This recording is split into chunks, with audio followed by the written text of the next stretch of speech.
जर तुम्हाला कधीही काहीतरी बनायचं असेल तर गरुड बनून जा, पण कधीही पोपट बनू नका. पोपट खूप बोलतो, पण खूप उंच उडू शकत नाही. गरुड खूप कमी बोलतो, पण खूप उंच उडतो.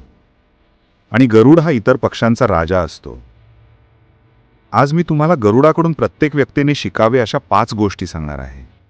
या 5 मुद्द्यांमध्ये खूप मोठं आयुष्याचं शिकवण आहे. पहिली शिकवण, गरुड एकटाच उडतो. गरुड एकटाच उडतो, पण कधीही चिमणी किंवा लहान पक्ष्यांसोबत उडत नाही. गरुड कधीही गरुडासोबत उडतो किंवा एकटाच उडतो. आणि यातून आपल्याला शिकवण मिळते की संकुचित मनाच्या लोकांपासून दूर राहावं आणि एकटे राहावं. कारण अशावेळी तुम्हाला स्वतःला खरंच ओळखण्याची संधी मिळते. दुसरी शिकवण, गरुडाची दृष्टी खूप स्पष्ट आणि खूप ताकदवान असते. गरुड आपला शिकार 5 किलोमीटर दुरून पाहू शकतो. आणि एकदा त्याला आपलं ध्येय दिसलं की त्यानंतर कितीही कठीण असलं तरी तो ध्येय साध्य करूनच विश्रांती घेतो. यातूनही खूप मोठी शिकवण आहे की तुमची दृष्टी स्पष्ट ठेवा आणि ते साध्य करणं कितीही कठीण असलं तरी गरुडासारखं मागे हटू नका. तिसरी शिकवण, गरुड कधीही मृत प्राण्यांचा खाऊ शकत नाही. तो नेहमी जिवंत प्राण्यांची शिकार करतो.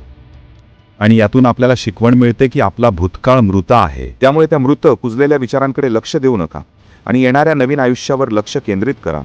तुमच्या भूतकाळातील ज्या जखमा, आठवणी तुम्हाला त्रास देतात त्यांना तिथेच ठेवा जिथे त्यांचं स्थान आहे.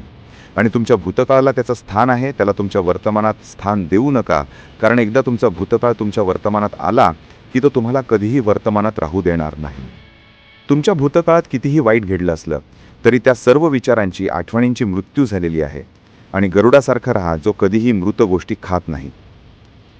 चौथी शिकवण, गरुडाला वादळ येताच खूप उत्साह वाटतो. पावसाळ्यात सगळे पक्षी लपतात, पण गरुडाला खूप मजा येते. जेव्हा जोराचा वारा वाहतो तेव्हा गरुड त्या वाऱ्याच्या मदतीने आणखी उंच उडतो आणि उडताना तो इतका उंच जातो की ढगांच्या वर पोहोचतो. यातून खूप मोठे शिकवण आहे की संकटातही आनंद शोधा.